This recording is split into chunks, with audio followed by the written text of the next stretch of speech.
Debate general tema 4. La Constitución Española de 1978.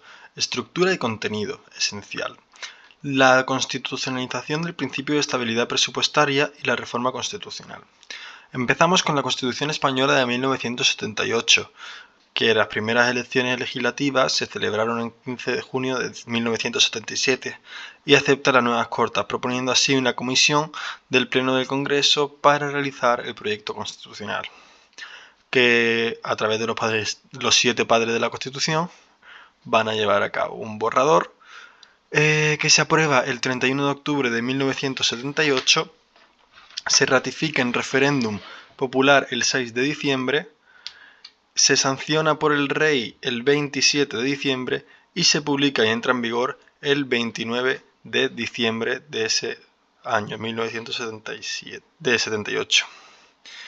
De esta forma nace la Constitución, una Constitución del consenso, y hubo otras constituciones previas como la de 1812, 1837, 1845, 1869, 1876 o 1931, que la recordamos como esa república que dio el paso a la posterior guerra civil.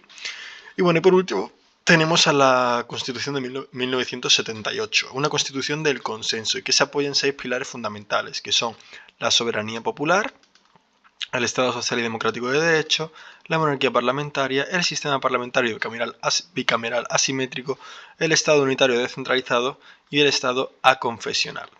Entonces,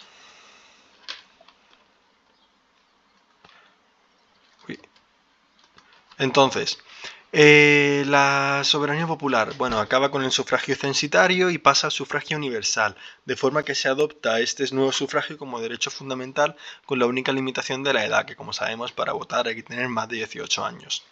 La Constitución española establece en el artículo 1.2 de la Constitución que la soberanía nacional reside en el pueblo español, del que emanan los poderes del Estado.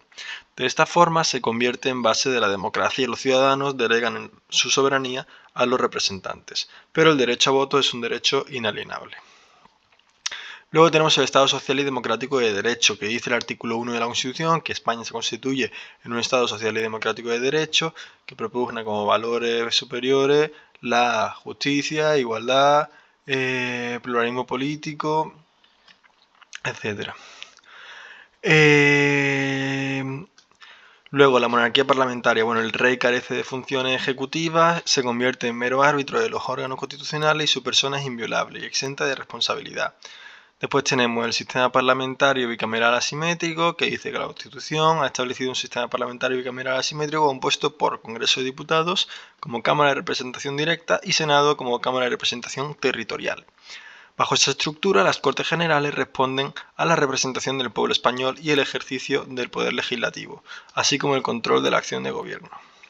Luego tenemos el Estado unitario descentralizado, por el que se crea un Estado unitario, pero que a la vez estará descentralizado, basándose en 3 principios fundamentales, que es unitario, con indisoluble unidad de la nación española, que a la vez se descentraliza reconociendo y garantizando el derecho de autonomía, y la solidaridad entre las nacionalidades y regiones que la integran. Esta concepción de Estado autonómico comprende una reestructuración territorial como autonomía política al tener cada comunidad autónoma un órgano legislativo propio. Las comunidades autónomas tendrán posibilidad de autogobierno para plasmar su derecho a la autonomía. El Estado aconfesional, es aconfesional, por lo que su falta implica la falta de preferencia sobre las religiones, mientras que el laico es totalmente independiente de cualquier organización religiosa. El artículo 16.3 establece que ninguna confesión podrá tener carácter estatal, pero los poderes públicos tendrán en cuenta las creencias religiosas de la sociedad española y mantendrán las consiguientes relaciones de cooperación con la Iglesia Católica, porque como sabemos España tiene una historia religiosa católica. Respecto a la estructura y contenido esencial de la Constitución, respecto a la estructura tenemos que hablar de que la vigente Constitución española consta de un preámbulo, 169 artículos, 4 disposiciones adicionales, 9 disposiciones transitorias, 1 derogatoria y 1 disposición final. En el preámbulo se tiene la exposición motivo y las grandes líneas filosóficas de la Constitución, y el articulado se agrupa en 11 títulos, separando una parte dogmática, que es el título preliminar y el título primero, dedicada a las definiciones del Estado, sus deberes y sus derechos, mientras que la otra parte, que es orgánica, se dedica al funcionamiento de las instituciones del Estado. El contenido esencial de esta Constitución va a ser, en el título preliminar, tendremos el Estado social y democrático de derecho, la soberanía popular, la monarquía parlamentaria, la unidad de la nación y derechos de la autonomía, el castellano como lengua oficial, el reconocimiento de las demás lenguas oficiales, la bandera de España, las banderas de las comunidades autónomas, la capital del Estado, los partidos políticos, los sindicatos y asociaciones empresariales, las fuerzas armadas y el respeto al ordenamiento jurídico. Luego, en el título primero tenemos aquello relativo a los derechos y deberes fundamentales. En el título segundo tenemos el régimen de la corona, la regulación de la corona. El título primero es del artículo 10 al 55, la corona del 56 al 65. Luego de las Cortes Generales del 66 al 96, el título tercero. Luego el título cuarto del Gobierno y la Administración del 97 al 107. El título quinto, Relaciones entre Gobierno y Cortes Generales, del 108 al 116. Título sexto, de Poder Judicial, 117 a 127. Título séptimo, Economía y Hacienda, 128 a 136. Título octavo, Organización Territorial del Estado, 137 a 158. Título noveno, Tribunal Constitucional, 159 a 165. Y del título décimo, la Reforma Constitucional, 166 a 169. Luego, la constitucionalización del principio de estabilidad presupuestaria. Podemos definir la estabilidad presupuestaria como la exigencia de un equilibrio en términos de presupuestación, ejecución y liquidación entre los ingresos y los gastos de naturaleza no financiera en términos de contabilidad nacional, que son los capítulos del 1 al 7 de la estructura económica utilizando el modelo de contabilidad nacional.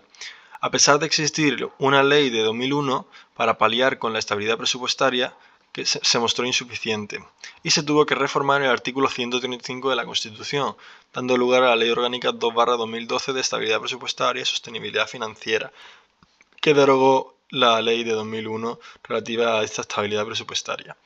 De esta forma, el artículo 135 de la Constitución queda plasmado de la siguiente forma, y es que todas las administraciones públicas adecuarán sus actuaciones al principio de estabilidad presupuestaria.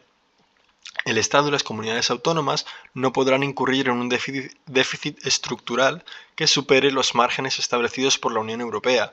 Además, se establece que las entidades locales deberán presentar equilibrio presupuestario.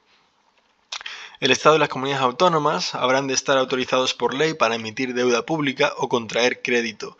Los créditos para satisfacer intereses de deuda pública se entenderán siempre incluidos en el estado de gastos de sus presupuestos y su pago gozará de prioridad absoluta. Ese artículo 135.3 lo vemos mucho en el ámbito de los recursos de las entidades locales, porque esta prioridad absoluta del pago de los intereses de deuda pública goza de gran importancia en la gestión de los recursos. Luego, los límites de déficit estructural y de volumen de deuda pública solo podrán superarse en caso de catástrofes naturales, recesión económica o situaciones de emergencia extraordinaria que escapen al control del Estado. También cabe decir en este mismo artículo, para el artículo 135.5, que una ley orgánica desarrollará los principios a los que se refiere este artículo, así como la participación en los procedimientos respectivos de los órganos de coordinación institucional entre las administraciones públicas en materia de política fiscal y financiera. Esta ley orgánica que regulará los principios es la que ya hemos mencionado, Ley Orgánica 2/2012 de Estabilidad Presupuestaria y Sostenibilidad Financiera. Y en todo caso, la ley regulará la distribución de los límites del déficit y de deuda entre las distintas administraciones públicas, la metodología y el procedimiento para el cálculo del déficit estructural y la responsabilidad de cada administración pública en caso de incumplimiento de los objetivos de estabilidad presupuestaria. Para terminar con este artículo, en el punto sexto tenemos que las comunidades autónomas adoptarán las disposiciones que procedan para la aplicación efectiva del principio de estabilidad presupuestaria en sus normas y decisiones presupuestarias. Por último, en ese tema tenemos la reforma constitucional, que como ya hemos visto se regula en el último título de la Constitución, que es el título 10º, entre los artículos 166 a 169. Y dice que ninguna constitución puede ser eterna y por ello nuestra Constitución permite al pueblo, a través de sus representantes, modificar la Constitución cuando se estime que ya no sirve a sus necesidades. Admitida la posibilidad de reforma, es necesario que la Constitución establezca la forma, el procedimiento que ha de seguirse para efectuar esta reforma. Entonces, la Constitución nos ofrece dos procedimientos, el ordinario y el de reformas esenciales. Entonces, vamos a hablar de la iniciativa de reforma, del procedimiento ordinario y de ese procedimiento de reformas esenciales. Entonces, la iniciativa de la reforma corresponde al Gobierno, Congreso, Senado o Asamblea Legislativa de las comunidades autónomas. Además, en virtud del artículo 169 de la Constitución, no podrá iniciarse en tiempo de guerra o de vigencia de alguno de los estados excepcionales, que recordamos que son estado de alarma, excepción o sitio. El procedimiento ordinario. Bueno, para poner en práctica este procedimiento, la reforma no podrá abordar título preliminar, capítulo segundo, sección primera del título primero, que son los derechos fundamentales, y tampoco el título segundo, que es la corona. Entonces, para que se apruebe es necesaria la mayoría de 3/5 de cada una de las cámaras, y si no hubiera acuerdo, se intentará obtenerlo a través de una comisión, que si no funcionara bastará que se apruebe por mayoría absoluta del Senado y 2/3 en el Congreso de los Diputados.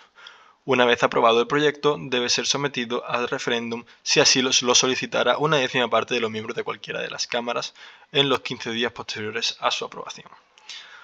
Luego, procedimiento de reformas esenciales es un procedimiento que atiende a 4 supuestos, que es bien la revisión total de la Constitución, bien el título preliminar, que son los principios rectores, el capítulo segundo, sección primera del título primero, que es los derechos fundamentales, y el título segundo, que es la corona. Entonces, el procedimiento es más riguroso y sus fases comprenderán una aprobación por mayoría de 2/3 de cada cámara, que como hemos visto antes era 3/5 para la ordinaria, en este caso son 2/3. Antes era un 60%, esto es un 66%, un poquito más.